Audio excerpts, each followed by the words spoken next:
Good morning, everybody, and welcome to SAHF Conference. Now, I would like to start off by appreciating the work and effort of everybody during the pandemic.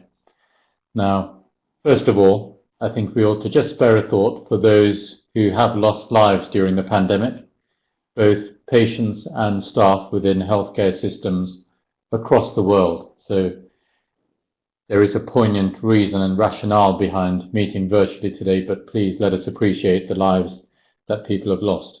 Added to that, I think we have seen a tremendous and significant effort from staff around the world to help fight the pandemic, and I think we have risen to that challenge commendably. Clearly, we are learning at a rapid pace, and never before have we learned at such a pace within health systems and done that globally at the same time. So it is actually quite apt that we are meeting in a global virtual environment today. So in the context of the pandemic, welcome to everybody sincerely, and I hope what we have in front of us is a fantastic day. I've certainly been enthralled by the program we have in front of us. As trustees of the South Asian Health Foundation, of course, we did have a lot of conversations about whether it would be appropriate to hold this or not. I think the most significant reason for holding the conference today is, of course, we have learnt that those individuals with diabetes and obesity have suffered disproportionately from COVID-19. Added to that, there, of course, has been the impact for patients who are from a black and minority ethnic group. So there are many reasons why the conference today is highly appropriate for a global audience, and I hope that we can spread and disseminate the learning from the experts who are going to speak to us today. Talking of those experts, it would be remiss of me to go without thanking and recognizing the role that the people who are speaking today have played, but also a few particular individuals who I really do want to mention and commend highly. I think first and foremost, Professor Kamlesh Kunti and Professor Wasim Hanif, who really led the early charge in the UK in terms of recognizing the rationale behind why diabetes and COVID-19 were interrelated and guiding health systems as to how we tackle this. So I really want to thank Kamlesh and Wasim for really pioneering the charge, but also pulling together some very highly relevant documentation and guidance for health systems, not just in the UK, but worldwide. I'd like to also welcome new trustees who have come forward during the pandemic. So Kiran Semi, Sarah Ali, Harpreet Sood, who have come forward to help us to fight this challenge and to take us into a global arena. And they will complement, of course, the work that our other trustees have done. So Paramjit Gill, Ranjit Dhillon, Ami Banerjee, Vinod Patel, who have all contributed hugely during the pandemic and quite often behind the scenes. So there is a huge effort that goes into pulling these meetings and conferences together, but behind the scenes, a lot of work that's done in terms of community engagement and recognition of all the evidence and collation of that. So really, I want to go straight into the agenda. And first of all, I'd like to welcome Professor Partha Kar, who's going to talk to us about diabetes language matters. Now, Professor Kar, I think, Partha, we've known each other for a long time. Highly understated, but very well outspoken is the way I would probably summarize Partha's contribution to the system. He is a National Specialty Advisor for Diabetes in NHS England. He leads the National Diabetes Girth Programme. Partha, you've done a huge amount of work in terms of improving access to Freestyle Libre across the NHS for continuous glucose monitoring for all those patients with type 1 diabetes. You're leading the charge on language matters and the amount of information going on to NHS choices. But you've really helped to develop the Super 6 model for diabetes as well, and we look forward to hearing more about that. You're developing a virtual reality program, and I think never before has that been more appropriate than in the current climate, Partha. But then added to that, you continue to practice as a clinician in Portsmouth. So you're doing a lot of work. And then added to that, you're also doing some work on increasing mental health services for patients with diabetes across the NHS. So Partha, a very warm welcome in this first session where we try to set the context of the arena in which we operate, both within the UK and globally, and I'd like to warmly welcome you to talk to us about language matters in diabetes. A warm welcome, Patrick. Thank you. Thank you very much. Hopefully you can all hear me and the technology is all working good. So first of all, thank you very much for the very kind introduction. And while the slides are being loaded, I probably will start by passing similar thoughts that you mentioned, and thanks to the wider community, for example, work done by Kamlesh, Wazim, and my colleague who I'm sure you'll hear about from a bit, Jonathan Balabji, some fantastic work done across the bit. So it's a pleasure to be asked, and I shall start off. My talk is Language Matters in Language and Diabetes, so we shall see how we get along with it. So to take things forward, I always put this number up as an example of 8,760, and in simple plain terms, it's the number of hours any of us have in a year, 24 and 365. And I think sometimes we lose sight of the fact that if you look at the interaction we have with patients, that 0.02% is a very generous way of looking at the amount of time. 0.02% is actually 2 hours. That's 30 minutes each of let's say, 4 visits a year. I'm not quite sure how many of us are lucky in the present NHS to have 30 minutes and 4 visits for each patient. The answer is probably not many, as a result of which that gives you an estimate as to what tiny proportion of anybody's life we can impact. And my personal belief is that in a chronic disease setting, to expect that in 0.02% of a person's life you're going to change things and suddenly give them something life-changing or make a huge difference is probably a bit folly to think along those lines. Probably surgical colleagues, for example, I work in endocrinology, pituitary. So I think one of the main issues that I talk about is the impact we have on people's lives in the short time that we have with them. So to take things forward, this is a study done by Kamlesh himself, which talks a lot about how much we are achieving targets across the world, not just the UK, and the bigger question is whether that helps or not. The bigger question is whether we target the right things as we talk about. We obviously, because of QOF and lots of other pressures, etc., we talk about HbA1c, blood sugars, while for the person concerned, we might be looking at weight, we might be looking at hypoglycemia, well-being, maybe a bigger thing, and engagement from individuals, always a big issue. So one of the fundamentals that I would like you all to take away from this is not about trying to change the fundamentals of what we do, but also addressing things that we inherently believe is better. So if you ask a lot of clinicians as to how they think their consultation skills are, or how do you think their consultation went, a majority of us will feel that we do a very good job. The only issue is that you find out that if you then go back and ask a lot of the people with diabetes what they felt, they probably wouldn't agree with that. And that's an interesting analogy of where we are as clinicians and where we sit and what we believe and how good or what we end up doing. So some examples, and I'm going to give you some examples. These are some data from, as you can see, August 2017. So even then you can look at the total population around the world, how many people use the internet, etc., active social media users. And in there, social media is a big component of people's lives. So, and the reason I say that is because of this particular slide to show you where we are at. This was a survey that we organized from 2017 to 19, and it gives you an overview as to what people are actually talking about in today's world. What are people talking about that on social media, different formats? You can see the blue line being type 1, the orange one being type 2, diet at the top of the tree. And obviously people believe, understandably, the technology is, as you can see, a big thing for people with type 1 diabetes, but so is diet, so is exercise. So very commonalities there. Seeing a healthcare professional, treatment, reversal, you can see reversal and remission, whatever be the term, being a big thing. Diagnosis, a huge thing in type 1 diabetes. Lots of people talking about diagnosis not being done. awareness, mental health, and prevention. So as you can see, this is a very good snapshot for a couple of years as to what are the big areas that people with diabetes talk about. This is in the UK setting, just to say.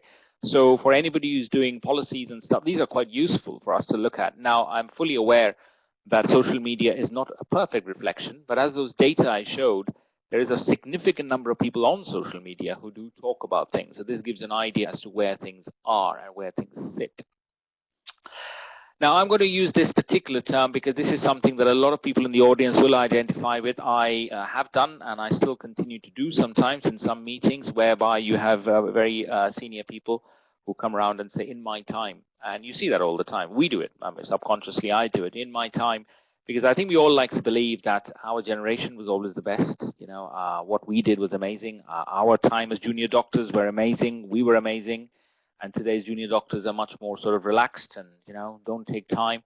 And the generation that we have now is nowhere near as good as the generation we were. However, if you take a step back and start looking at data, let's say teen births, well, they have plummeted since the 1990s. So that's a very easy snapshot to look at. So if you look at the barometer of that, that's definitely changed. But of interest probably is this particular slide that I always do use, and this it continues to be updated, data accessed 2019, and the 2020 data pretty much shows a similar theme. If you look at across the board, regularly wearing seat belts, trying alcohol, trying a cigarette, trying marijuana, sex within the last 3 months, you will find that in general, or being in a physical fight, in general, generations of the past were a bit better behaved than the present generations, or the other way around. So I think the big question here is assumptions we make. So if you look at it, so if you look at the past generations, for example, let's pick drinking 5 or more drinks in a row in the past month. In the 1990s, it would be far more common than in the 2015. So people are more aware. So the presumption dictates what we do, and that's where the language comes in. And the relevance of this particular slide is how we do a lot of the young adults clinic in this country. You go to meeting after meeting where the presumption is that young adults don't engage, and I can, my personal experience is that's not accurate or true, but they won't if you go into that with the preformed assumption that that's going to be indeed the case, that people are not going to engage.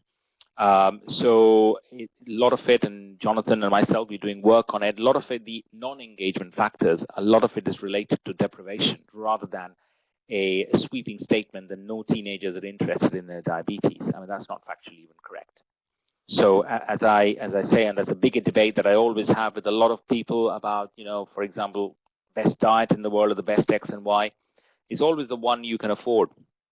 And that's the fundamental thing about presumptions, is that if you're presuming a young person is not going to engage, I think you're ignoring their other background. If you've got 2 jobs to keep down and you don't have anybody at home to support you, or you're living in a council flat, or the council has simply forgotten you've got type 1 diabetes and refused to give you a fridge to keep your insulin, then your assumption that the person's not taking the insulin is slightly taken apart for the fact that actually it's not that they're not taking the insulin, it's just that they don't have anywhere to keep their insulin. So presumptions are quite an important part, and I think our consultation should also reflect that.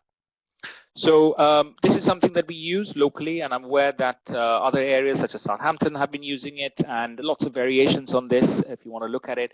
But in simple, plain terms, it was more about trying to say to individuals coming to clinic, what do you want to talk about? And I think it's quite important, because going to clinic with a preformed notion that all I want to talk about is HbA1c, lots of people just want to have a chat. And I think, and I don't think it's been more in focus than present times of COVID-19, whereby a lot of the conversations I have with people are very much around how are you doing, rather than their diabetes. And they're just very happy to have a conversation about anything. And a lot of people are lonely, they're on their own. So I once again go back to the point about language, and I think we should not be dictated or pushed towards doing one particular way of talking to people, or just being glucocentric. This is a long-term disease, long game, so to speak, and I think engagement is going to be an important factor in there.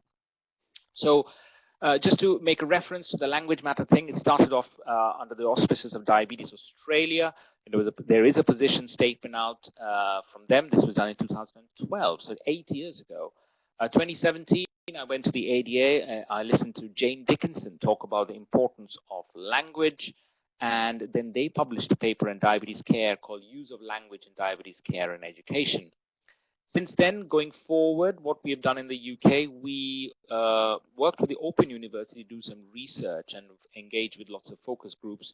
And here is some examples. I don't want to spend time reading it out to you, but I think the most poignant bit there was, for me, was life is way more than type 1 diabetes. It isn't always top priority. Life gets in the way. And I think I personally have also changed a lot of my clinical approach. I don't have type 1 diabetes, or type 2 diabetes. My only interaction with it is via books or with patients I see. I haven't had a hypo in my life. I don't know what it is to prick my fingers. And I think issues like, oh, well, I'm going to wear a pump for 7 days, and then I'm going to understand all about how it is to live with a pump is, to me, is not quite anything near about somebody living with it every day, making your adjustments with every single thing that's needed. Same for type 2 diabetes. Very easy to say that you should take drug X and Y, and we spend a lot of time talking about research, data, science, how we should add in another drug to the third one. If you go around and ask how many people actually manage to take even their course of antibiotics who are clinicians, I think you'll find a serious number of people don't even finish that.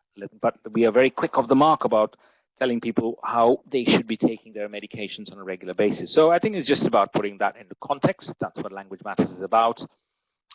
This is something which is always very emotive, comes up, and I've always said Language Matters is not a debate about whether somebody should be called a diabetic or a person with diabetes. There's a lot of people with diabetes who don't mind being called a diabetic. Some people do. It's probably best to sort of, rather than going to labels, just turn around and just probably address them by their first name as you would do with any other fellow human being. Other things, this is some of the research that was picked up from the focus group. This is what they had picked up. Healthcare professionals were talking about.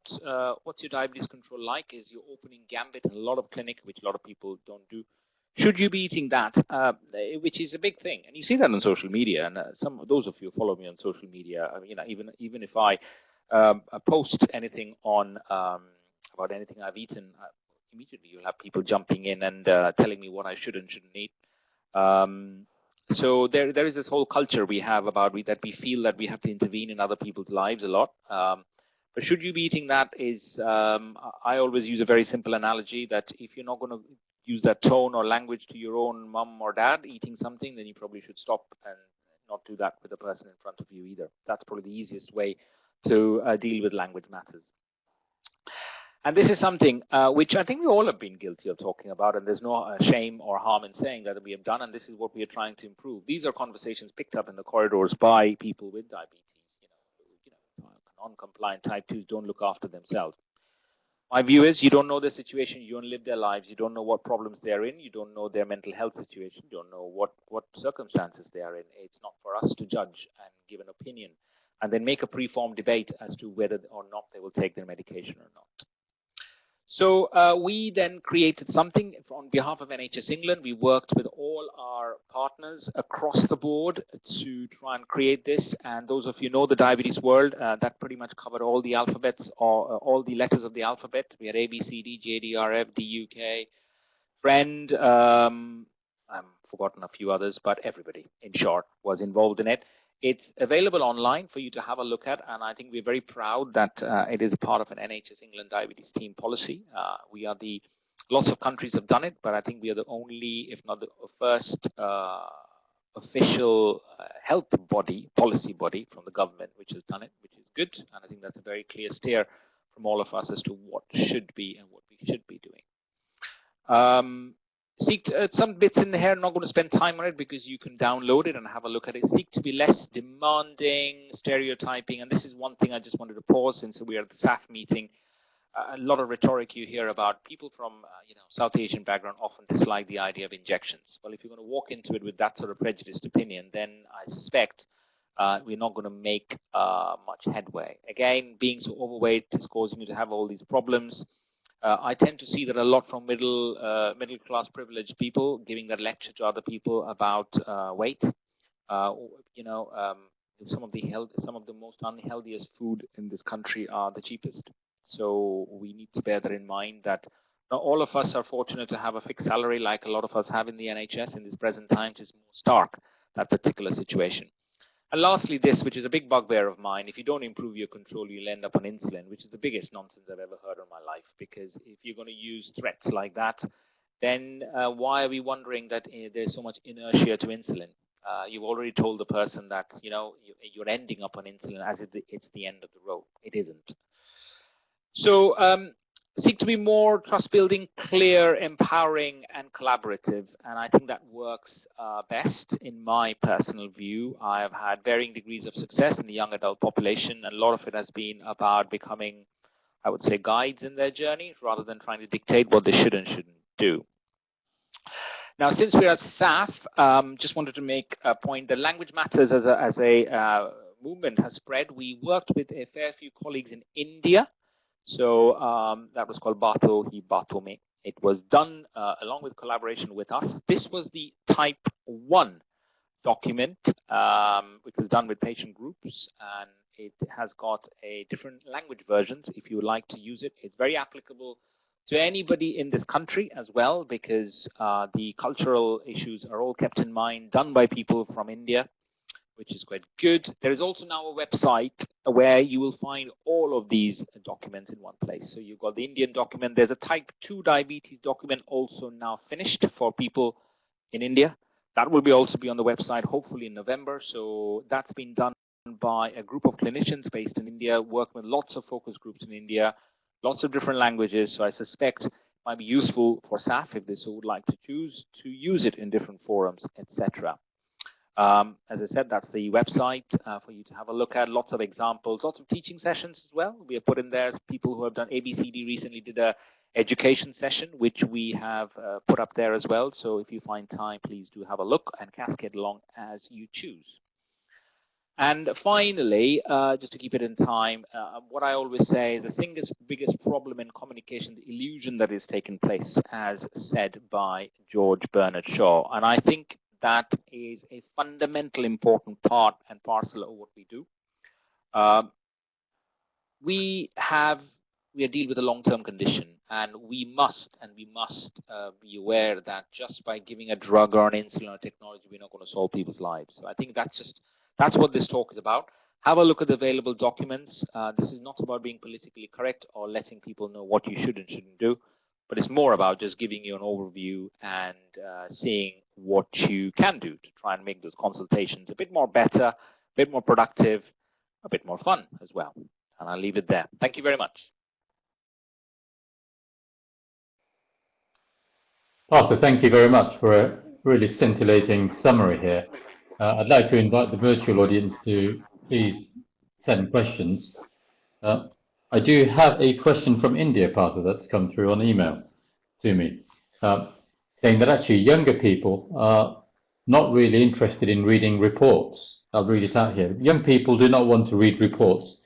They want rapid communication using social media, and across India, this spreads very quickly. Should we be writing reports at all, or should we be using social media, or do you think we should do both? I think you should do both because your population is across the board. If you feel your particular population is more suited towards social media, and I do direct people towards charities in India, for example, I can name 3 at the top of my head. They're run by people with diabetes, young people who are doing some amazing work. There's Diabestes, there is Blue Circle, there is DIA. 3 charities. I mean, they're all led by people with type 1 diabetes, young adults, and they're doing some amazing work across social media. I would strongly encourage anybody in India to work with them. They're doing some excellent work to engage young adults, and let it be more, I would say. Great, and there's a question in the chat box, Partha. What is the best way to reverse type 2 diabetes? And you could probably spend a day and a half talking about this, but in 30 seconds. I could spend a day and a half, but the best person to answer that will be coming after me, which is Jonathan Valabji, who will give you the science behind it if you so choose. But in short, simple terms, best way, if you want to stick to evidence-based and science, I would suggest you look at the direct trial, which looks at reversal or remission, whichever word you want to do, in type 2 diabetes. So further details, Jonathan will have all the details, that he's been very much the driver of the whole program, and much kudos to him for doing that. And part of there's a question here from a colleague in Brazil, actually, who asks, because of the impact of diabetes on COVID-19, should we be using social media really quickly to reduce the risk of young people from COVID? 100%. Those of you follow me on social media, one thing I've done persistently over the last 6-7 months is doing lots of little video blogs and podcasts, and also to start to engage. It's one forum, and I think we must do it. And the other reason is we must and be very careful about making sure we get the right data and the right science out there. Social media's double-edged sword is the misinformation that's out there. For example, if you wear a mask, your carbon dioxide levels go down, and that sort of nonsense. So we need to be very clear as clinicians to stand up and say what's right, what's wrong, and I think social media has got a big part to play in that. So I personally, my personal answer was 100%. We must, as clinicians, engage with social media. As I said, a lot of people are on there. So if there's wrong information, we need to try and correct and try and help as best as possible. Thank you, Parth. And there are some really useful comments coming through in the chat box. So I'm sure this will run all day. Partha, thank you very much for a very valuable contribution. And hopefully the communication will continue. Thank you, Partha. Thank you. Thank you. So, colleagues, I'm now going to move on to our second speaker of the day, who is Chris Askew, who I'll very briefly introduce. Chris, welcome. Chris is Chief Executive of Diabetes UK and joined the charity in 2015. In your previous role at Breakthrough Breast Cancer, you led a merger with Breast Cancer Campaign, which is now the charity known as Breast Cancer Now. But Chris, one fact that I didn't know about you was that you worked as a shipbroker in the international freight markets before you hit the voluntary sector, but you've had a long and distinguished career in the charitable sector since 1997. And clearly at the South Asian Health Foundation, it's been an absolute pleasure to work with you and Diabetes UK. Clearly there's a huge profile and lots of work you do in that third sector, and you're a trustee of many other third sector organisations. But Chris, you've been instrumental in the partnership between the South Asian Health Foundation and Diabetes UK, but actually what we produce has not just come across in the UK, but actually globally as well. So it's a real pleasure to invite you today to talk about the challenges of education in the global pandemic. As we've seen just in the last half an hour, we've had communications in from Brazil and India, so I think our outreach is here. So Chris, I hand over to you with a global audience. Welcome. Kieran, thank you. I hope you can hear me all right. And I'm sorry, you seem to have my face in very high profile in your shot. So apologies for that, but hopefully the slides will be more what you want to have a look at. So thank you for that. And it's a pleasure to be here. Thank you as well, Kamlesh and Wasim, for inviting me to join you. So I've got some slides actually. So I think if we can just cue them up. So I've been asked to say a little bit on from a Diabetes UK perspective, and really welcome the chance to do that. And I've come straight from a board meeting, and I'm sorry I'm going to have to depart back to the board meeting, and it won't surprise you that part of what our Board of Trustees is concerned about is the state of health of the charity in this time. So just a very quick word on that, because I've got a message for many of those that are listening in today. These are difficult times for all sorts of entities and companies and public sector bodies and private sector bodies, and no less so for charities.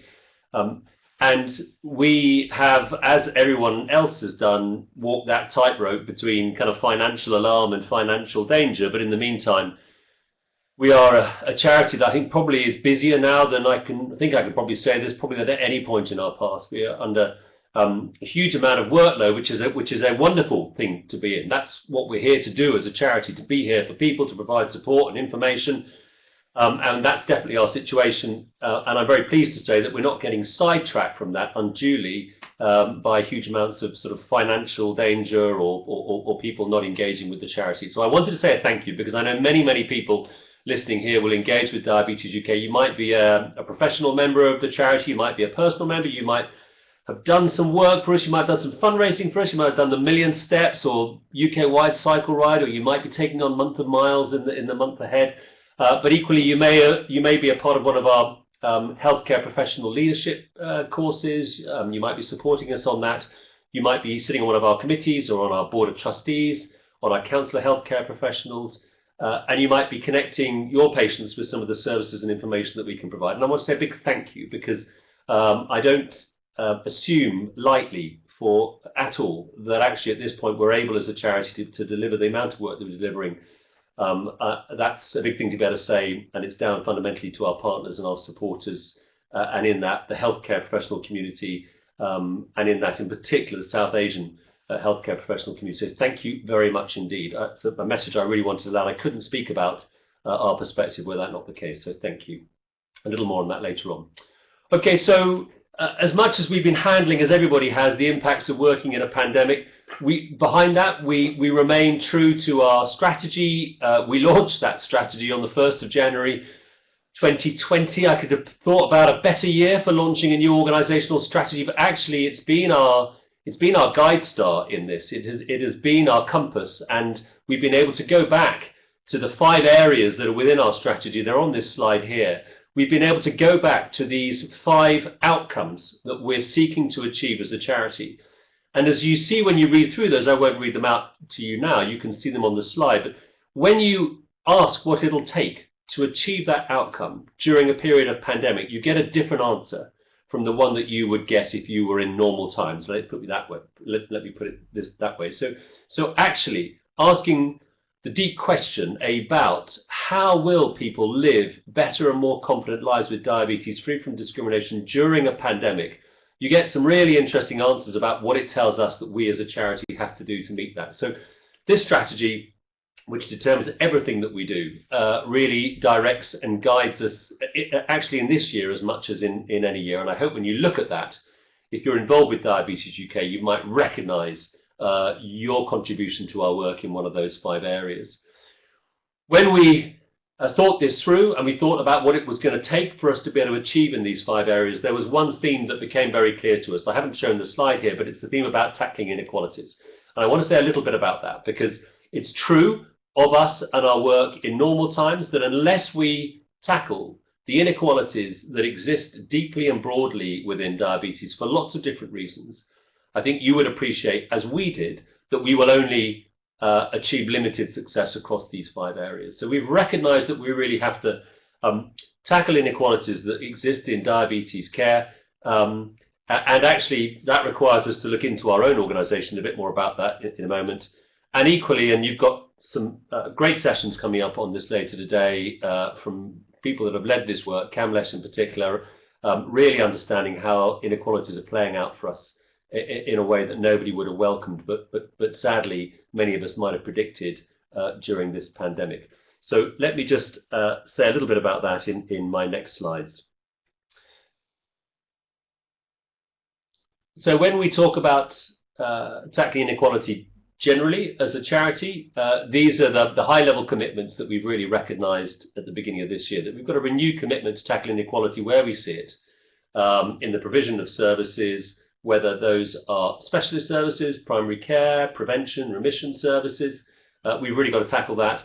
And it's in brackets, but the fact that it's in brackets, let me be clear, really clear, that is no less important than that first statement, that we need to do more as a charity to really reflect and recognise the experiences of BAME communities, in particular diverse communities and people within our own organisation. Partha came and spoke to the charity a few weeks ago, actually, in a Q&A between Partha and I, which was of huge interest and value to the charity. And we talked then about the challenge to us as a charity. If we're serious about this work, we have to reflect that in the nature of us as an organisation. I sort of connect that with the third point.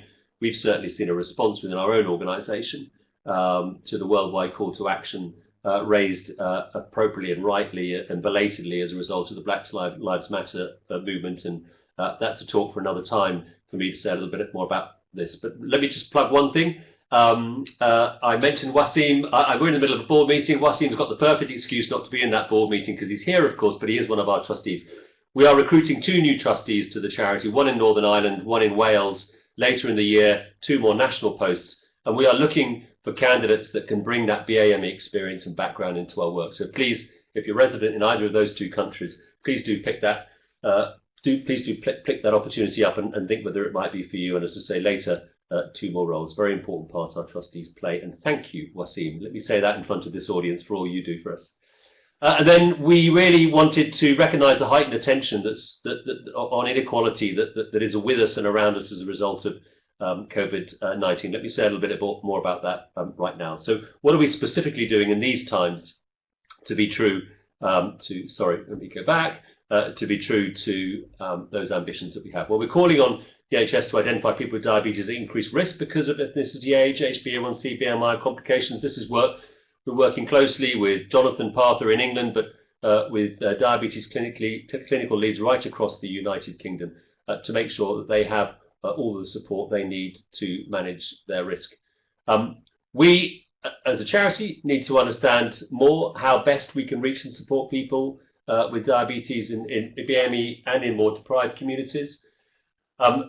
We have seen through the period of the last 6 months all sorts of questions and queries. We're taking thousands of calls each week, literally tens of thousands of calls during the entirety of this period of time, in which we're hearing about people's worries, their concerns, access to food, increasingly actually about challenges in returning to work and not having the protections that they need as a result of their employer not acting as they should do. And that is understandably really causing high levels of concern.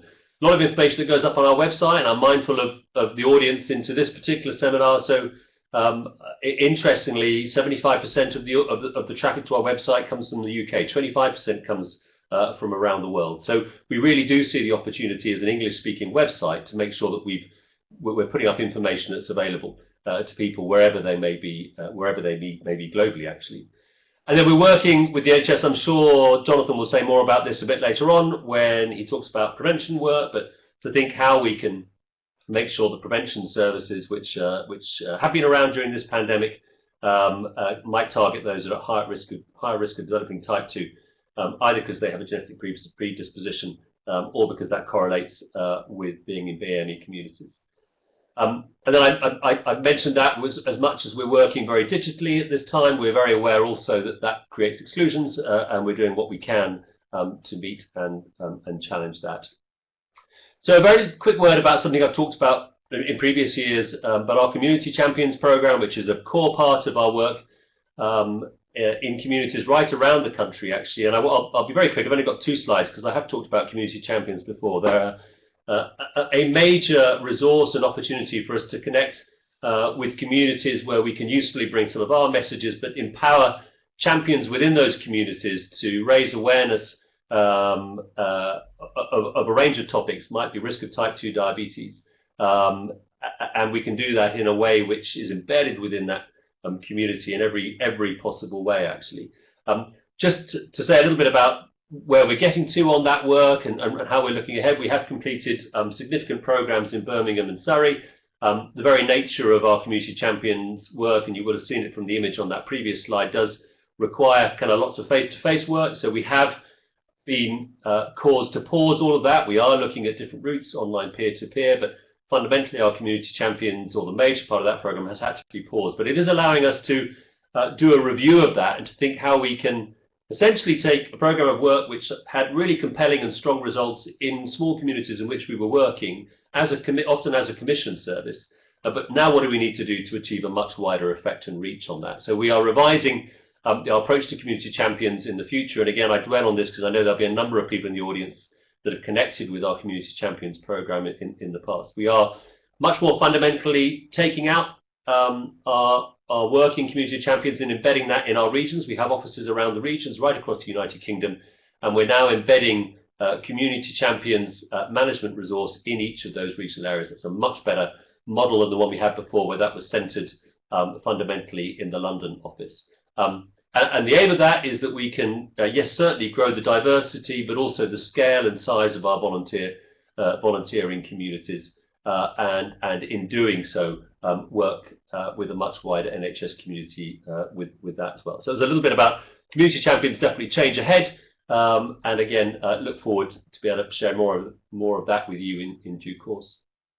And now I want to switch back to COVID actually and say a little bit more, really reflecting back on the title of this conference, Diabetes and Multimorbidity Challenges During a Global Pandemic, to say a little bit about how we pivoted some of our work to really reflect the pandemic. So we felt that it was very important as we came out of spring that we looked and picking up on that correlation and the centrality of diabetes in a condition within what the early evidence and data was telling us in impact and outcomes from COVID-19. We felt it was very important that we provided a stimulus to the research community to conduct, if you like, in time and in population studies around the impact of diabetes on COVID-19. Why? Because that might tell us or give us more information about how we might want to treat people with COVID-19 that have underlying diabetes at this time. It may inform some of our preventative messages or some of the policy and advocacy work we were doing, for example, around shielding, but also equally, this would be information and data that would be very useful in the future, in the event of a future pandemic. We have a plethora of data in diabetes, which is a huge strength to all of the work that we do, and we really wanted to build on that too. So we put a call out for research that was specifically going to look at the impact of COVID-19 in real time, if you like, on individuals and communities where diabetes was a major correlating factor. We had a pretty substantial return. 54 applicants came back. This was a very rapid response call, much shorter timescales than we would normally do in one of our research calls. And we made 5 awards, and we really wanted to maximize the scale of that. So I'm really pleased to say, as we've done in other areas, we were able to interest and attract and bring into that 3 co-funding partners: JDRF, Moorfields Eye Charity, and Fight for Sight. So I'm going to go through these 5 very quickly. I'm sorry I don't have longer to dwell on these slides. I'm very happy to give more information out in due course, or you can find it on our websites. But these were the 5 projects that we did award to. This first with Moorfields Eye Hospital, really looking at interruption to anti-VEGF treatment due to COVID-19, impact of sight loss. Sight, not surprisingly, came through quite strongly in all of these. The second was around diabetic retinopathy and the impact of COVID-19 on outcomes in pre-existing retinopathy. University of Edinburgh, and we partnered with Fight for Sight on that project. With JDRF, we're really pleased to join with them and to fund Catherine Gillespie's work in Bristol, screening for COVID-19 antibodies in families with type 1, and in the hope that that would really inform future care pathways, as well as telling us about risk. Fourth area was around severity of infection correlated with diabetes, University of Exeter's work. And finally, Navid Satir's work, which will be well known to many here. I'm really sorry about that. That's my phone, and there's no one else in the house, so you're going to have to live with that for a bit. I'm sorry, everyone, the challenges of virtual presentation. And that's really, again, an analysis of all of this health data that we do have to really understand what that data tells us about future care and reducing health inequalities ahead. Now, these 5 programs, we rapidly convened this, and we also wanted a very rapid return on this. So these projects are all committed to returning data, returning their findings within a single year. That's a much shorter time frame than we would normally require on one of our grants. Look forward to sharing data and impact from those very exciting studies when we have them. So a little bit, just a couple of slides left now about our future plans, looking at multimorbidity and how that impacts across health inequalities. So we do have a number of diabetes research steering groups that are in operation. They cover all different areas of potential research into diabetes. I'm sure there are a number of people in the audience today that are sitting on or playing a part in that. And we do have one that looks at health inequalities across all of the other steering groups, and that is led by Kamlesh. We're incredibly grateful and proud to have his involvement in that vital work. And then we are a part of a cross-funders multi-morbidity framework. So this is fundamentally funding research across multi-morbid conditions, and you can see the partners that we're working there. And again, really looking at what that can tell us around causes, routes to prevention, and new and novel treatment pathways around multimorbidity and the impact of more than one long-term condition on somebody. Away from that, in the policy framework, I don't have a slide from that, but we remain a very committed member of a group called the Richmond Group. That's 14 health charities that represent the major long-term conditions and have a major framework, again, looking at the impact of more than one long-term condition on somebody's life experiences and what that tells us as a group in terms of what we need to be advocating for in terms of policy change.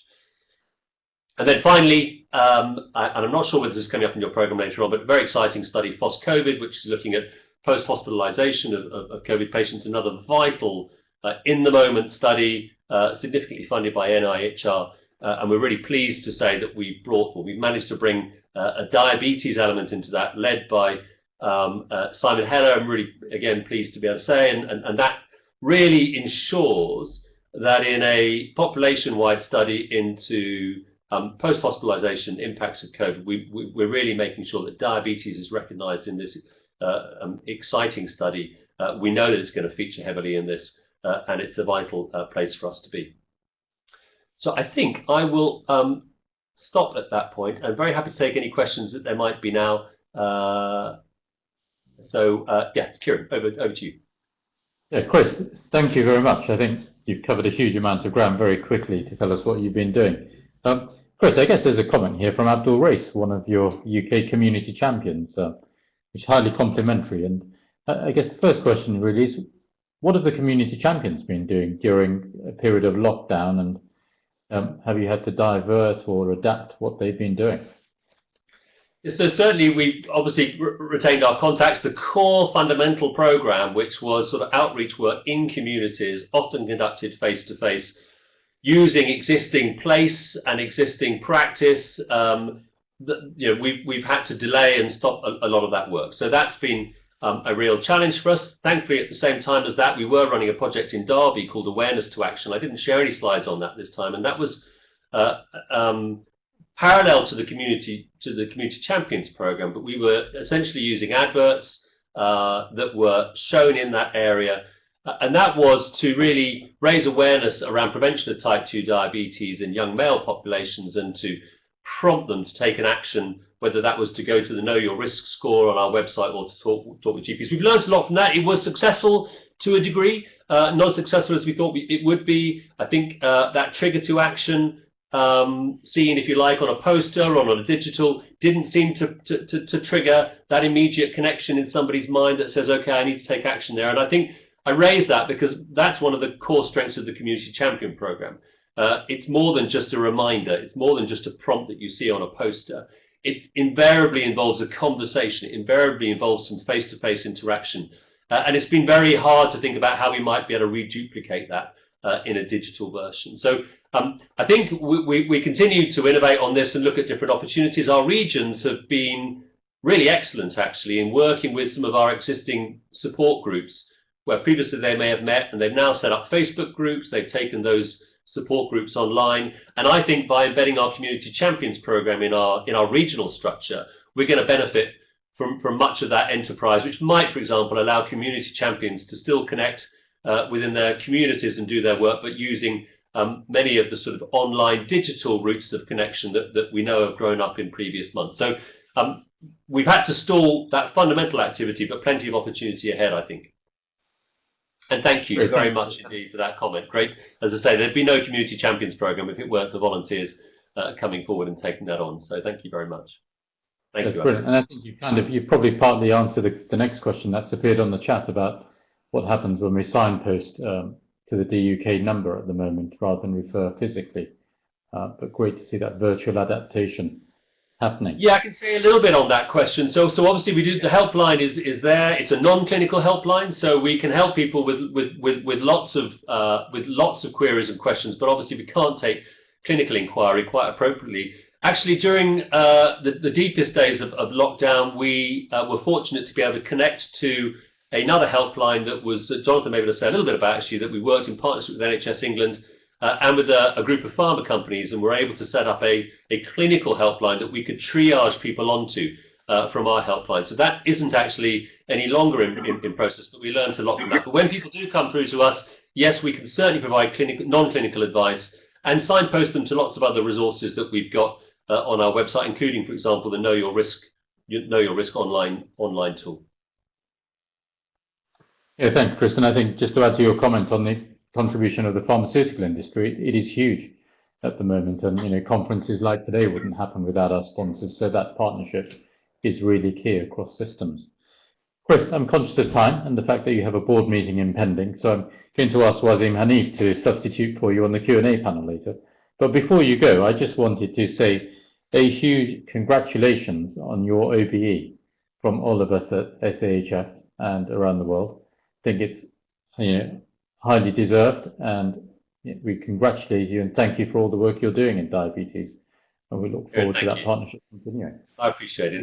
It's an entirely a collective effort, but thank you very much indeed. And I'm very grateful and thankful and honoured to be able to speak today. And thank you again for all you do individually and collectively. So thank you.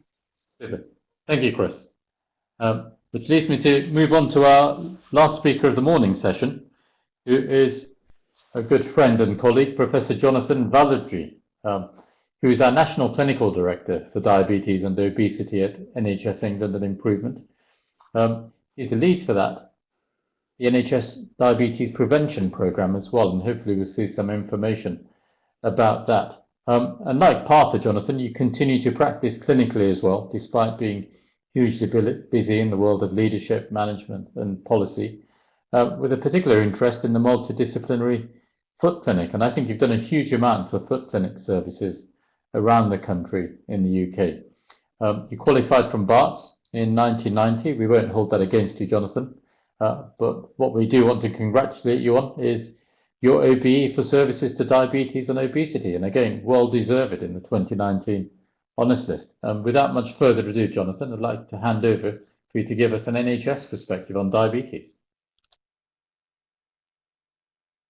Thank you very much, Kieran, for those kind words. Thank you and Wasim and Kamlesh for inviting me to speak today. Obviously, the COVID has impacted all of our lives, some unfortunately, tragically. And what I want to do today is really dig down into the impact of COVID on diabetes and the diabetes community, and also put into context how that has impacted the national programme, so the NHS England Diabetes programme, how we've adapted that programme and how actually we've developed some new work streams specifically aligned to the social distancing measures and the context in which we find us now with COVID. So obviously reports started to come through in the very early part of this year, January, February time. Many of us in the field became really quite anxious about the fact that people with diabetes seem to be overrepresented in those with the more severe outcomes of COVID, including COVID-related mortality. Those are early reports from Wuhan, for example, but it was difficult to disentangle. No information by type of diabetes, and what was also clear was that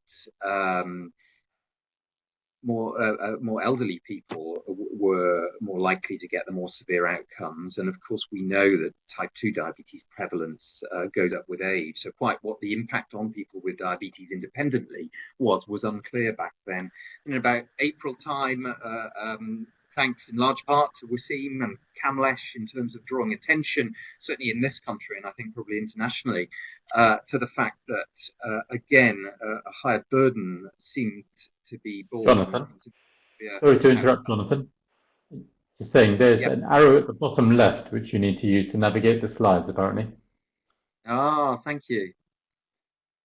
I'm used to talking without slides as well, so I was in full flow then, Kira. But yeah, I mean, highlighted by Kamlesh and Wasim in about April time, I think, the impact on the South Asian community of the more severe outcomes as well. But we realised that we had a great opportunity within the NHS, given that most health interaction data points have been recorded electronically within the NHS over the last 2 decades or so.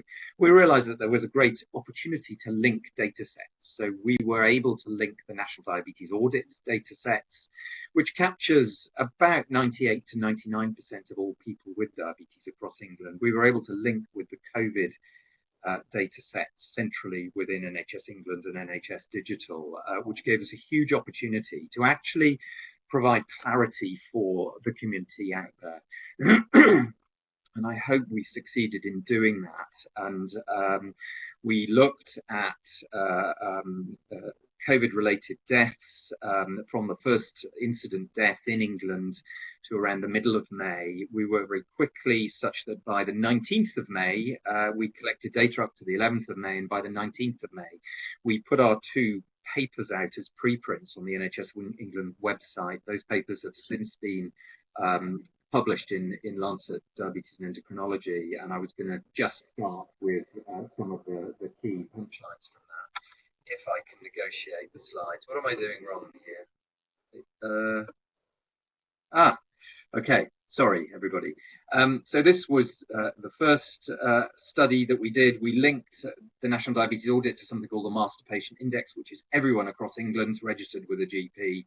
And we were able to quite accurately disentangle absolute and relative risk of COVID-related mortality in those with diabetes, independent of all of the other factors.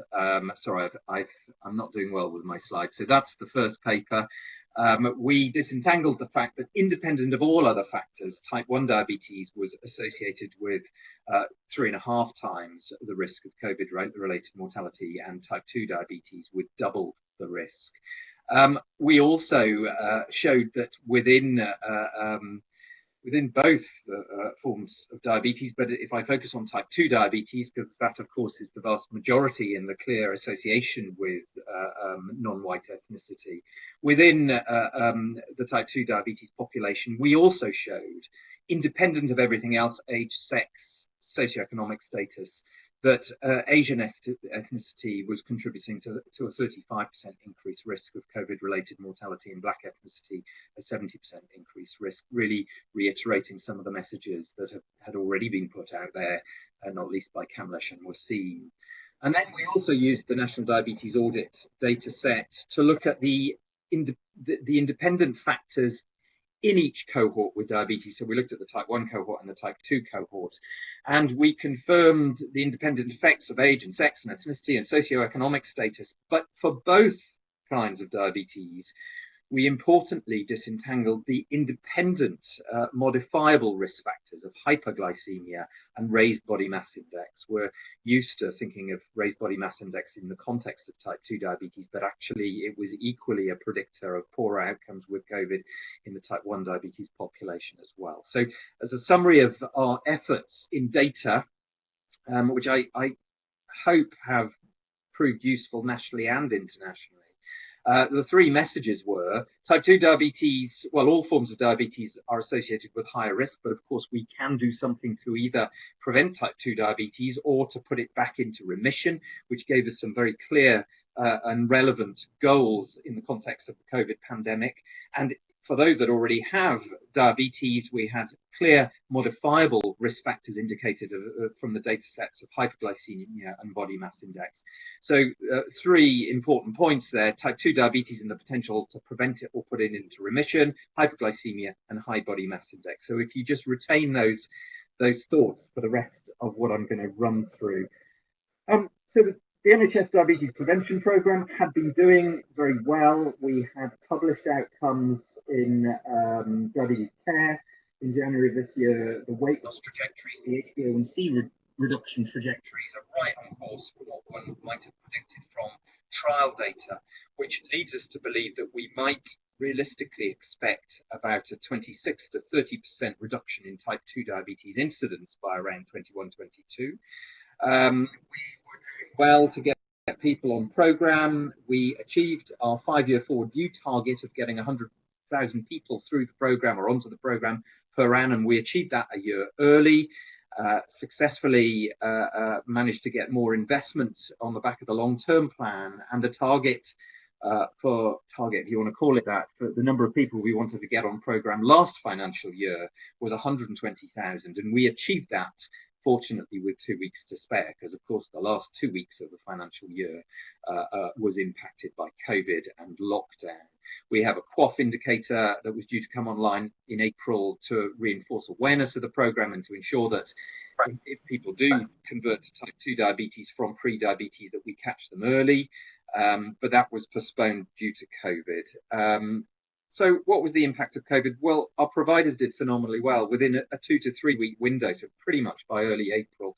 our providers on the program had converted all interactions from what is fundamentally a group-based face-to-face delivery, which became an absolute contraindication in COVID and social distancing times, converted it all into remote or digital delivery. We expanded the reach of the digital program, and the group-based face-to-face was simulated in many cases via the group dynamics simulated on Microsoft Teams or Zoom, etc. So everything went remote. But what became apparent over the course of April and May was that referrals in decreased quite substantially. We rely on identification in general practice and a blood test to demonstrate pre-diabetes as the pathway in.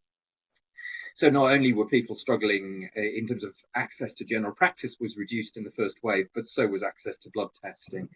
And so if I just run through very quickly what we did to try and adapt, we adapted our, we loosened our eligibility.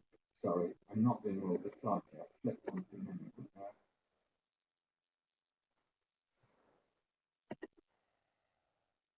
My laptop's not doing well today. So we broadened some of the eligibility criteria. Instead of needing an HbA1c in the last 12 months, we extended that to a qualifying HbA1c in the last 24 months.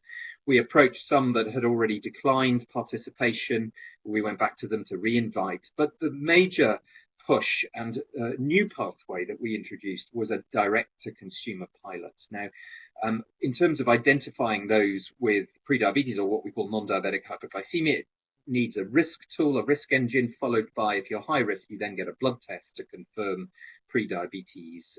So we worked with, thank you to Kamlesh and team at Leicester who supported us with this work. We twiddled, is that the word? We fiddled with the thresholds of risk to adapt the sensitivity specificity for the model and use the risk engine alone without a blood test. So people can go to the Diabetes UK website, click on the Know Your Risk tool, and I've given the link there at the bottom, or indeed to the NHS UK website, which is what is now what was called NHS Choices. And you can get into the tool. And if your risk, you have to enter your age and your ethnicity, you put a tape measure around your waist to measure your waist circumference. But if your risk, according to the engine, is above a certain threshold, it opens into a window that takes you onto your local diabetes prevention program provider according to your postcode, and you can then self-refer in and register. So that was our adaptation, if you like. Thank you to Support for Diabetes UK for that. So failing, here we are. We've done a lot of communications and marketing to put this message out there because anyone can assess their risk. But as we all know, 3 hits really for the South Asian community as well as the black communities across England. Firstly, we know there's a higher risk of onset of type 2 diabetes. Secondly, we know that onset is likely to be at a younger age. But thirdly, we now know also that South Asian black ethnicity predicts worse outcomes with COVID. So 3 reasons to specifically tailor a marketing campaign towards our black and South Asian communities. In particular, thanks to SAHF and other organisations in this area for supporting this piece of work. So we have launched a specific marketing campaign. This is a slide that Alicia Fear, who's our lead at NHS England on this, has lent me. We've engaged with SAHF and many other organisations in this. Thank you all. And Media Medics, there's a picture there of Shirag Bakai, who's our GP lead for the programme, but thank you all for supporting this work. I won't go into the nitty-gritty details because of time, but hopefully that proves useful in the longer term. So that's the diabetes prevention programme. It's adaptations as a result of COVID. Glucose monitoring, this is predominantly, I'm giving you much of Partha's work here as well, just giving you an overview of all of the NHS England programme of work, but glucose monitoring, continuous glucose monitoring. Flash, of course, we had a programme for better access for people with type 1 diabetes to flash glucose monitoring. We stated our aim in the long-term plan to put 20% of the type 1 population onto flash. Actually now we've got 31%, and it has been a great support mechanism for remote consultations over this time. The continuous glucose monitoring in women with type 1 diabetes was due to launch at the beginning of the financial year, but has been knocked back by COVID, but is due to go live later this month or early November time. Again, thank you. That very much sits with Partha and his championing of continuous monitoring, but that should go live shortly as well. All of these mechanisms, of course, can really support quite nicely, and those of us running type 1 diabetes clinics will be aware of how well these devices can support remote delivery of consultations. Some other aspects of the program, diabetes self-management and the context of COVID. We know that a lot of our structured education is delivered, again, like the DPP, group-based face-to-face, which we couldn't do anymore. We wanted to ensure as good access as possible to support for self-management, particularly given the impact of HbA1c and body mass index on risk of COVID. We did a rapid procurement of additional digital mechanisms of support, one for the adult type 1 diabetes population, my type 1 diabetes, we rapidly commissioned, and also for children with type 1 diabetes, we commissioned the DigiBeat app more broadly and improved access across the country. We had already bought up all the licenses around something called Help Diabetes that had been proven to impact a digital platform for delivery of support of self-management and education for the type 2 diabetes population, proven in a well-conducted randomized controlled trial to reduce HbA1c, so never more relevant than now. We'd already bought up licenses and were due to roll that out nationally over the course of the next few years, and we are doing our best to accelerate access to that. It's still in the private beta phase, but we have facilitated much more access and will continue to do so as we move from private beta, as it is called, when you're developing a digital intervention, to public beta fairly shortly so that we can widen access. Again, we hope helpful and relevant in the context of COVID. Chris Askew alluded to this, NHS diabetes advice line. Some of the more challenging aspects of diabetes self-management, of course, are around insulin self-management and dose adjustment, and we were aware that during the first wave it was more difficult for our people with diabetes treated with insulin, well, for everyone really, to access either general practice support or specialist diabetes team support. And we were also aware that a number of healthcare professionals that had either perhaps were shielding themselves or had retired or had since left the NHS and moved into pharma, were available and not occupied by what they might usually be doing. And so we set up in partnership with pharma colleagues, Diabetes UK and the London Clinical Network, and in particular Guy's and St Thomas's, we established a national helpline for people on insulin. The route in actually was via the Diabetes UK usual helpline, but people could be redirected. And big thanks to, in particular, one of our sponsors today, Novo, who supplied a big number of their diabetes, staff who had previously been in the NHS as diabetes specialist nurses, provided a lot of support for that line. So thank you to people. We stood this down only a couple of weeks ago, but with the because the number of calls certainly as summer and autumn proceeded had fallen off. But obviously, as we now looks increasingly likely approach a second wave, we have the infrastructure in place to rapidly restand up as necessary. And low-calorie diets have been alluded to. Partha alluded to this. Now, I'm aware that Nita will be giving much more detail on the relative merits of such programs later this afternoon, so I'll keep this bit brief. But with this, we'd stated in the long-term plan that we would translate the well-conducted randomized controlled trial findings from both Roy Taylor's direct study and from Paul Aviard, Susan Jebb's droplet study. The direct study obviously was the same intervention as the droplet study, but in recently diagnosed type 2 diabetes individuals. And we know that almost half at 12 months were in remission, and at the 2-year mark, a third was still in remission. We wanted to translate that rapidly into accessibility within line with NHS. We're not there. whether there'll be attenuation of effect size out of randomized controlled trial environments, but we will be testing that in initially 10 discrete geographical areas up and down the country in around 5,000 people. And if that is successful, we will be looking to roll that out nationally. I've given you a quick shifty there of the 10 areas where the pilot will go live. It went live actually at the beginning of September. Weight management services, a lot of focus on this given the clear link between obesity and more severe outcomes of COVID. Interest from government and number 10. We were already going to do more around weight management as a result of our commitments in the long-term plan. And one of those commitments was to improve access to the standard sort of 3-month interventions in terms of weight management.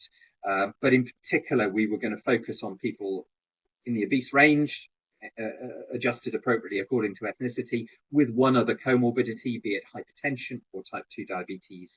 And we have launched our procurement for that. However, most of these interventions traditionally have been group-based face-to-face again, and so we have morphed the procurement into digital delivery. So we are procuring currently what we're calling our digital weight management innovation platform. Now, there may well be a greater resource available in the obesity space, both for this program, for local authorities, potentially also for the more specialist end of the market, be it tier 3 services, bariatric surgery, but we don't yet know, and that will be clearer. And the commitment to better access to weight management services was something included in the government's announcements at the end of July around obesity. If you recall, there were announcements about more population level interventions around advertising and promotions, but also a commitment to better access to weight management services. But we have to, for the granularity around that and the resource available, we have to wait to the other side of the spending review, which should be in another month or two. Okay, and onward. Finally, we were well aware that we had looked at a good 4, maybe 5 months of lost routine activity around diabetes care, annual reviews, etc. And so to start recalling routinely, there would have to be some system of triage. We know many of the risk factors for the complications of diabetes map very closely to the risk factors for COVID and more severe outcomes of COVID. And so we did, and other organizations have developed other documents, but we have developed some tips for, in particular for general practice. This was developed by our Chirag Bakai, who's our GP advisor to the NHS England program. How, if you're going to start recalling for routine care and annual review, obviously, bearing in mind that we may be entering a second wave, but when we published this in June time, it seems highly relevant and probably still is. How do you triage? Who do you call first? And there are some tips as to how to do that according to glucose, treatment target achievement in preceding years, risk factors for complications, risk factors for COVID. That's just a little snippet. It's one way of how one might choose to triage the recalls. But we have put something out there which I hope is useful. I'm going to stop there. Apologies, I think I've overrun by a few minutes there, Kieran, but I wanted a quick run through most of what we're doing. I think I've touched on just about all the aspects that have needed adaptation for the new work streams, but thank you all for your attention. I'm not sure, am I taking questions now, Kieran, or as part of the panel? You are, John. So Jonathan, I was just going to give you a quick question whilst we invite Partha and Wazim to come online. So Jonathan, very quickly, when we talk about Black Lives Matter and health inequalities and equality and diversity, is now the time for number 10 to make ethnic coding mandatory in the NHS? Sorry, I missed what you said, Kieran. Is now the time? It's now the time for number 10 to make ethnic coding mandatory in the NHS. Well, an interesting question. We've seen improvements in coding around ethnicity the last few years, and I know more than I did about this after we did all of our analyses. Actually, the strike rate for adequate coding of ethnicity in the National Diabetes Audit is in single figure, is in excess of 90%. So missing coding around ethnicity I think is around 5% or lower for type 2 diabetes, a little bit slightly worse, but still in single figures for type 1 diabetes. So we've made vast inroads. Yes, for the population at large, and certainly using secondary care data, it's about 18% from memory lack decent coding around ethnicity, but that is clearly improving, I would say. No, great. Thank you, Jonathan. So I'd like to invite Partha and Wazim on because we've got a Q&A session for the next 12 minutes or so. So please do type in your questions. I've had one comment through an email for all of you to comment on, which is that we saw smoking rates did reduce during the pandemic because it was clearly good for you not to be a smoker. Likewise, do you think we will see diabetes rates diminishing because of the impact of the pandemic, and how long will it take for us to see that data? So I'm going to start off with Partha. So I think it depends on the type of diabetes you refer to. I think if it's type 2 diabetes, it can go either or both ways. It could be that people are eating less takeaways, etc., unhealthy food. It could also be the other way, whereby, as mentioned previously, the cheapest food is sometimes the most unhealthy food. So lots of households maybe only be able to afford only that, with jobs under crisis. There is also the other bit about, which was picked up from the London guys, saying that they had more new type 2 diabetes coming in with COVID-19, and there's a paper out by Stefano Del Prato also highlighting that. Type 1 diabetes, I don't think there's been lots of anecdotal, but I don't think anything's been picked up across the systems as far as I'm aware. So I think a mixture of socioeconomic things. It'd be very interesting to see how it plays out. But nobody knows. I suspect the National Diabetes Audit, when the results come out, that's one big strength we have in the system, will give us a very good overview as to what happened during these COVID months. Yeah. Jonathan. Yeah, I think it's a really good point. I've highlighted the actions that we've taken to try and optimize, if you like, risk factors as best we can to minimize risk of people developing type 2 diabetes and indeed trying to optimize management as best we can remotely for those that already have diabetes, whichever kind.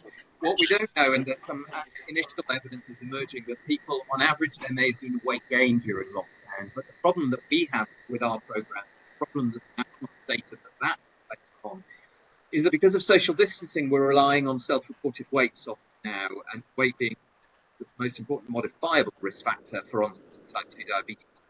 And so just, I suppose, to bear in mind that there are disadvantages of using self-reported weights and their accuracy. But I think, as Partha says, this will come to light. We've got mechanisms, in particular by the National Diabetes Audit, how we capture this for accuracy. I think Diabetes UK have funded Naveed, Satar and Naomi Holman and colleagues in Glasgow to look specifically at the impact in the longer term on hard-to-implant endpoints in diabetes. We will be looking at incidence in the long term as well. So I think there will be data being brought to bear, but there will be a big lag time before we have accurate data on impact on diabetes incidence, or indeed impact on incidence.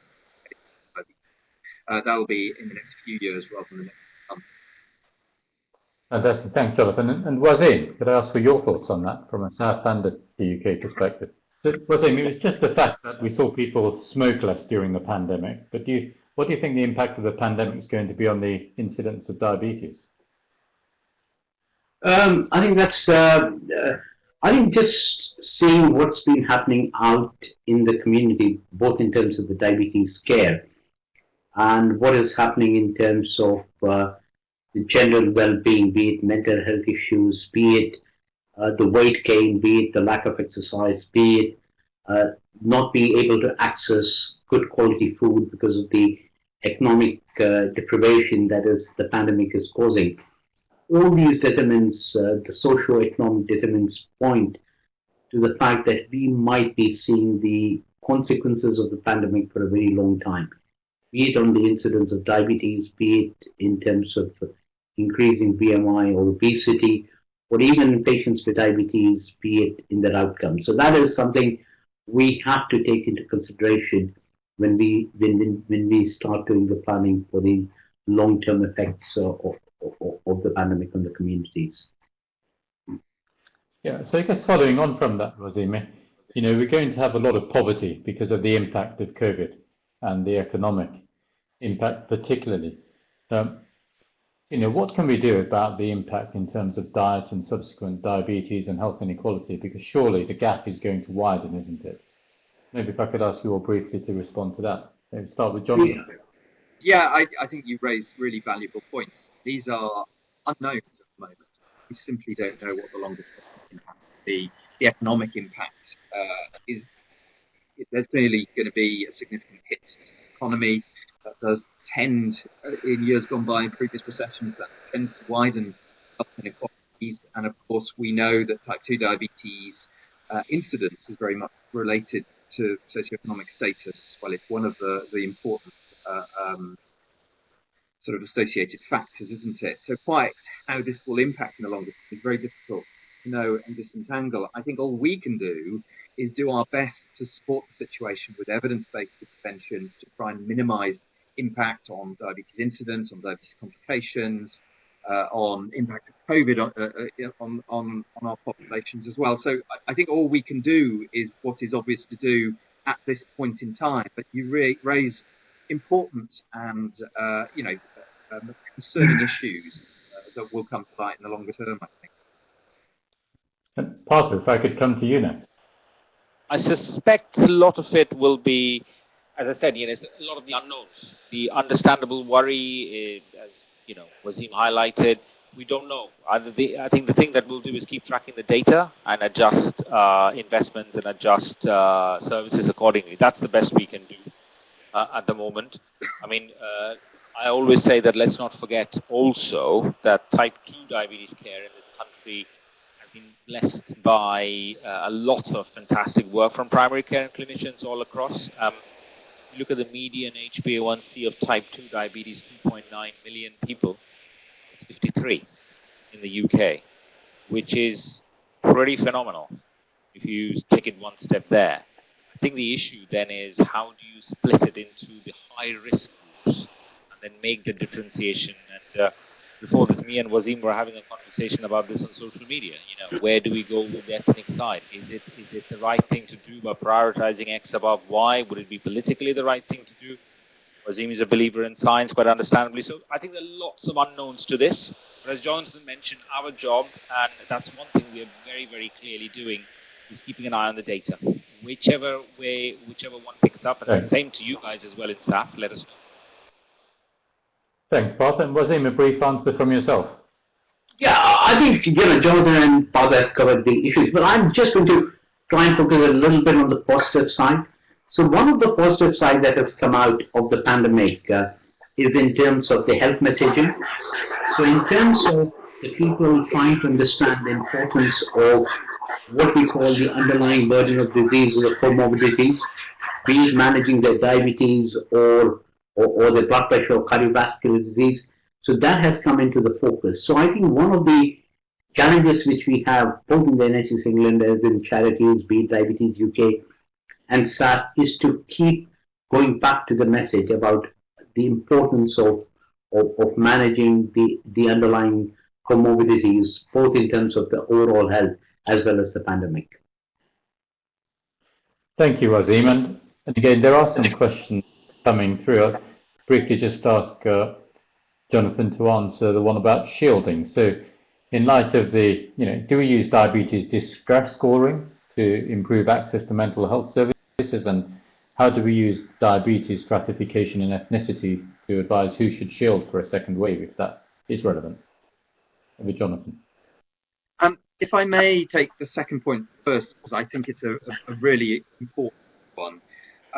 Just to highlight a piece of work that will be emerging, I think, next week that Kamlesh and I have been involved in. There has been a commission from Chief Medical Officer of England's office to develop a risk engine. We know, I think the implication of the question is, given we know that diabetes puts people at higher risk, all forms of diabetes put people at higher risk, should people with diabetes be on the shielded list? And I think the answer to that is definitely no, because diabetes whichever form, is one of many, many, many different risk factors, all of which are actually swamped to some extent by age, which is a major risk. What we need is an effective risk engine, age, sex, ethnicity, socioeconomically, whichever comorbidities one might have, it's type 1 or type 2 diabetes, but all of the other comorbidities that may be associated with high risk, and there are many. And that risk engine is called Q-COVID and has been developed. Julia Hippoley-Cox, who has led over many years all of the Q-risk programs, including Q diabetes, has led that group. So Campish and I hope, well, I've done my best to fight the corner for diabetes. Campish has done fantastically to fight the corner for ethnicity in that model, but both are well represented within the model and appropriately represented. Now, that will come out fairly shortly. It has the ability to empower one-to-one interactions between clinicians and individuals, patients, people out there, to inform individual absolute risk and relative risk. It has the ability to rank every member of the country in terms of their risk of COVID. Well, COVID, two endpoints: COVID hospitalization or COVID death is highlighted there. And therefore, it has the potential to inform decisions around either first access to vaccines, should shielding come in again, you know, who might get added to the first list. Obviously, those in the first list for shielding, we can't assess their risk because they were shielded and so not really exposed to the virus. So we wouldn't be able to take people off the first shielding list if we went back to shielding. But whether others should be added is a different question. But the punchline to that is that there is a tool that is coming out. It's not yet live, but I gather should be live in the next couple of weeks with an accompanied publication in the BMJ, and that will help empower clinical interactions, I think, around absolute and relative risk. So hopefully that addresses that question. Can people hear me? And sorry, there was another one, wasn't there, about clinical psychology accessibility. I mean, I think these conversations have been going on for a long time. Partha in particular, working with Diabetes UK, and all of us in the NHS England team are very mindful of the mental health issues and how we best support. As you might be aware, we've supported pilots around disordered eating in type 1 diabetes, and we do see the value of access to clinical psychology, whether it's in COVID times, which I think was what the question related to, or whether it's in normal times. But you know, one of the questions is the workforce and the accessibility to workforce. And in my own trust, we had funding for a clinical psychologist but couldn't appoint because there wasn't one available to appoint, and I suspect that's been repeated across the country. There's more thoughts about giving those specific skills or empowering a little more the diabetes workforce to have more in their armory around the specific skills to support people in terms of their mental health as well. But I'll stop talking. I hope that helps answer those couple of questions. So I'm going to take this opportunity to introduce the next speaker, and I've got an absolutely great pleasure in welcoming Dr. Amar Putana. I can very well call him the rising star of SAHF, and we can be really proud. He's one of the prodigies from Birmingham. So we have got a lot of excitement and hope. And today is his first presentation at SAHF. So welcome, Amar, and wishing you many, many more. Amar is a consultant at University Hospital Birmingham, where I also work. So there is a bit of a conflict of interest, but my praise comes without us being colleagues. And today, Amar is going to be talking about the years in trials and data. Amar has always been very active on social media, so we follow him on the Twitter, and he has always been giving very good and insightful and critical opinions on trials. So looking forward to hearing from you, Amar, and I'm hoping Paramjit can join and share the meeting from now onwards. So over to you, Amar. Thank you, Wasim, and thank you, everyone. It's I don't know what to say about that, but just thank you. Yes, talking to you about a year in trials and data, it's a great topic, something that initially I was really happy to speak about, And then I had to consider, how do you condense a year's worth of data into 15 minutes? So please bear with me. It's going to be a quick tour of the last year in trials, and we're going to whet your appetite for some more talks that are going to happen over the course of the conference. And just want to say it's been a great conference so far. I've logged in, and excellent speakers and excellent content. So really, the main topics for this year have really centered, we can't escape COVID-19 and coronavirus, so I'll certainly talk about that. Talk a little bit about technology, and then of course we're going to end with a bit about the heart and the kidneys. You know where I'm going with this. We can't escape SGLT2 inhibitors nowadays. So the first thing with COVID-19 really, it seems almost a lifetime ago where we didn't know about COVID-19, but it was just under a year ago really. And one of the first things that came out of China really was data from Wu and his colleagues looking at case fatality rates in the setting of COVID-19. This happened around, I think it came out in the end of January. And this was when we first got clear data, I know Jonathan alluded to this, about COVID-19 and associated risk factors in terms of mortality. The main thing we got from this was that over 70-year-olds were at a higher risk of poor outcomes with COVID-19. But what did draw our attention in the diabetes community was this next part we see about diabetes at 7.3% case fatality rate, which was something that we just thought about, okay, it's something that may be relevant. But subsequently, once the pandemic spread to Europe, and when we had data from Italy, one second, there we go, we got more data looking at mortality rates from an Italian perspective and from an Italian region. This was the first area in Europe that was the center point, the focus for the pandemic, sorry. And again, they found out that 31% of people who had died from COVID-19 had diabetes. Now, this again made us think, well, we've got two larger sets of data from the first centers that had COVID-19, and they both mentioned diabetes as potentially being a risk factor for poorer outcomes. What we didn't know is specifically about the type of diabetes, and a bit more about, was it based on HbA1c levels, was it based on glycemia? We didn't know any more specifics, except these people had diabetes and there was a higher risk.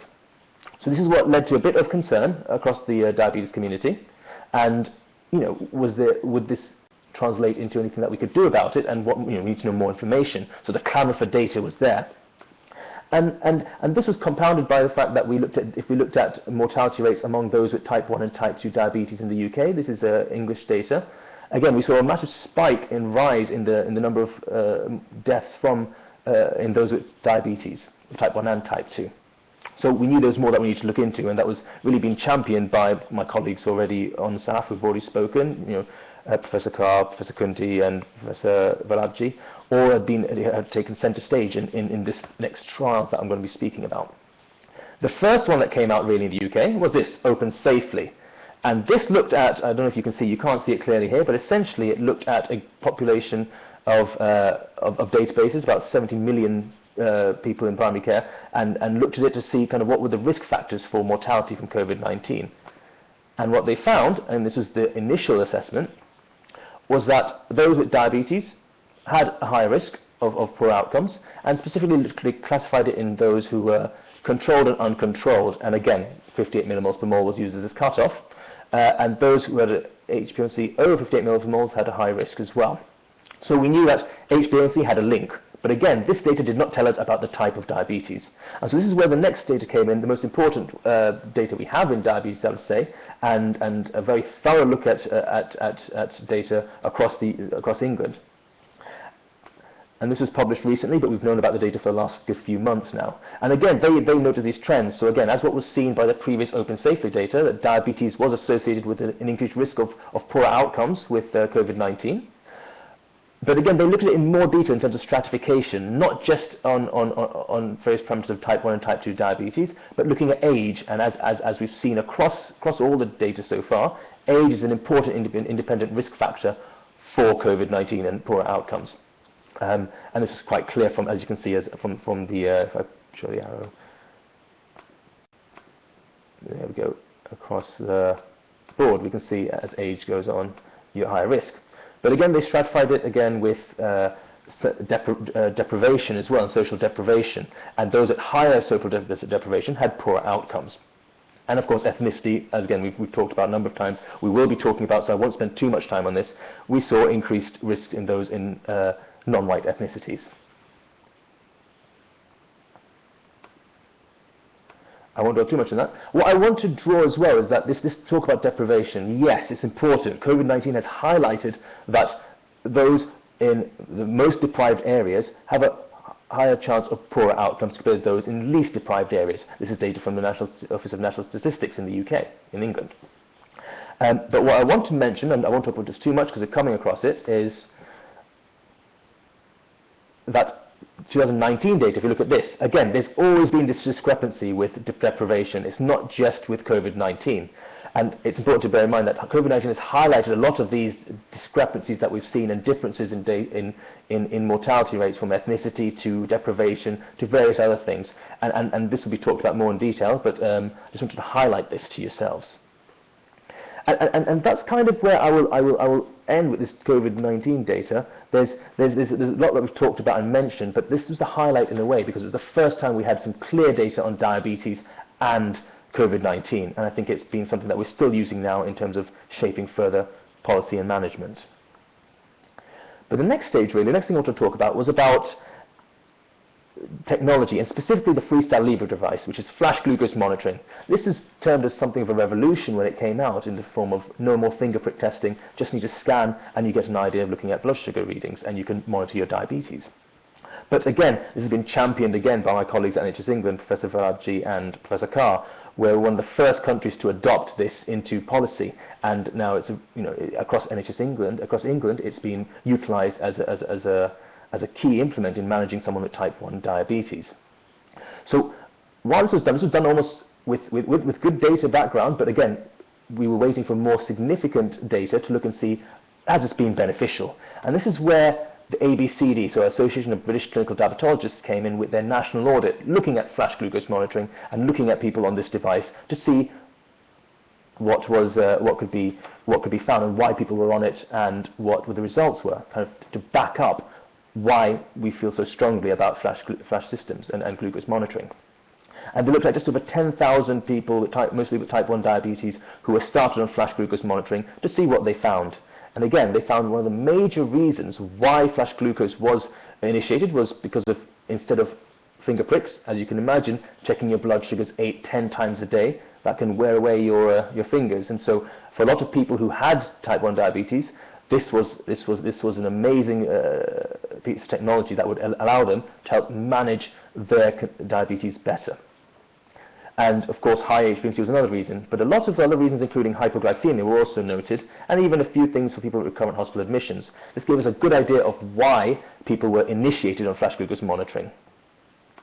But they looked at it specifically, looking at people before and after the initiation of flash glucose monitoring, and they found that this device helped reduce hospitalization due to hyperglycemia, hospitalization due to hypoglycemia, as well as paramedic call-outs and severe hypoglycemia. So some significant benefits that were seen across the population in terms of this reduction, which further validated why we were strongly advocating this. And again, it just showed that those who had a high HbA1c and that were scanning more often with their flash system had likely to have benefit in reduction in HbA1c. So this is the first major data coming from the UK, from England in a way, about this flash glucose monitoring.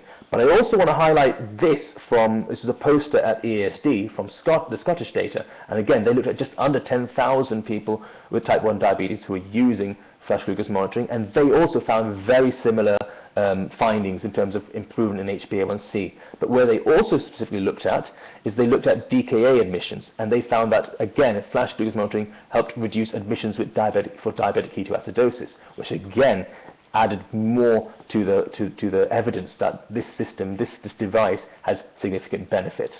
And I think this is something that we'll see in the future, and I'll mention at the end of this presentation where we might go with this. Again, this is a very whistle-stop tour of everything. I'm to give you highlights rather than a deep dive into data, so do apologise. But with every single talk, every single conference that we have nowadays, we cannot escape SGLT2 inhibitors, and fortunately, unfortunately for SAHF, we're at SGLT2 inhibitors with this talk as well. So we've had a number of different cardiovascular outcome trials with SGLT2 inhibitors, and each one has issued some degree of positivity, something that we found: cardiovascular outcomes, cardiovascular death, 3-point MACE, hospitalization for heart failure, renal outcomes. We've seen a lot of benefit from these medications, and with that in mind, we came to the most recent cardiovascular outcome trial in the setting of diabetes, VERTIS-CV, which looked at tugliflozin, 5 milligrams and 15 milligrams compared to placebo, or standard of care. And they're looking at, again, at this endpoint, 3-point MACE, a composite of cardiovascular death, non-fatal MIs, non-fatal stroke, to see, again, if much like most of the other SGLT2 inhibitors, tugliflozin would be able to match this. Again, this is a non-inferiority trial, so it wasn't placed at superiority, it was placed at it should not cause any increase in MACE. It's the key thing. But again, they were looking at other endpoints that would compare for superiority to see if tugliflozin had added benefit. And just to remind you again, the inclusion criteria for this was anyone over 40 years old, type 2 diabetes, fairly standard 7 to 10% HbA1c, and had established atherosclerotic cardiovascular disease, much like the previously known EMPA-REG trial. And what they found, you see, is really it was non-inferior, so there was no real difference between the primary outcome of 3-point MACE, but there's no superiority in that, whereas we've seen with other trials, other SGLT2 inhibitors, they had benefit for either cardiovascular death, 3-point MACE, or a combination of the primary outcome of cardiovascular death or hospitalization for heart failure. This trial met its primary outcome in the form of non-inferiority, but did not show superiority. And what was more interesting is not just in the setting of the 3-point MACE, but in some of the secondary outcomes, which again are only hypothesis generating. We can't say they were primary outcomes, they were sub-analyses. But renal outcomes, there was no real obvious benefit. And in hospitalization for heart failure, this was the only one where they found some benefit in terms of reduction in hospitalization for heart failure, much in keeping with the previous trials. So, and again, this is just a look at things, we'll skip over this one, but essentially what this trial added or changed in our mind was this is the first trial that perhaps didn't show as much benefit as some of all the other SGLT2 inhibitor trials had done. And so it made us think, this question of class effect came up. Could we put tugliflozin into the same bracket as everything else, and do we believe in SGLT2 molecule as a whole, or was there a difference? And this is where the concept of whether there's a hierarchy of evidence. Is there differences within class, or is it based on the evidence? And again, all these trials are slightly different in their populations, but this is probably one of the first trials that actually mimicked a previous population in terms of EMPA-REG, and we've had some difference. And this is going to be a debate that's been on for some time, but again, if you go by pure evidence base, this is a clear difference between all the trials. We had DAPA-CKD as well, which again looked at, we've had so many trials looking at those without diabetes, but we had DAPA-CKD which looked at a proportion of patients who did not have diabetes. So again, moving on from cardiology and diabetes, now we're moving on to kidney disease. And they looked at about a population, a third did not have type 2 diabetes. And what they found was there was significant difference between the groups. So adding dapagliflozin on to this population resulted in reduced renal outcomes, so benefits, renal benefits. It did not matter whether you had diabetes or not, whether your urine ACR was high or not, your GFR was over 45 or less, you had significant benefit. And this was managed across all parameters effectively. Dapagliflozin in a setting of those without type 2 diabetes was benefit. Looking at EMPA-REDUCED, we finally had an aspect of a trial which mimicked DAPA heart failure at a sicker population, and they looked at heart failure outcomes. And again, empagliflozin showed significant benefit across this. I will leave the best of the rest because there's a lot of this, and I do mention it's condensing a year's worth of studies into 15 minutes. We've got a few other trials that I would mention just to keep an eye on to look at, but these are something that we will talk about in the future. And looking ahead, we've got a lot of interesting data on SGLT2 inhibitors in terms of acute hospital admissions, acute heart failure hospitalization, in COVID-19 and in technology, as well as closed-loop systems and the new Libra. So bear this in mind and keep ahead for the year, because in the next year I may very well be back talking about all these things. Thank you. Brilliant. Thank you very much, Chairman. That's been great. Apologies for not joining you earlier. I don't think we have any time really for any questions, except for a quick comment here about sharing slides at the post-conference, and I think that is definitely on, and hopefully you'll agree with that. And as you say, there's a lot there you've just packed in, but sharing your slides will help us with that. And with that in mind, colleagues, I know you're all in different time zones and time spaces at the moment. Some of you are very early starters and some of you are a bit late. So we'll give you 20 minutes, a quick break, and then back here for 1:10 GMT time. Thank you for joining us at the conference.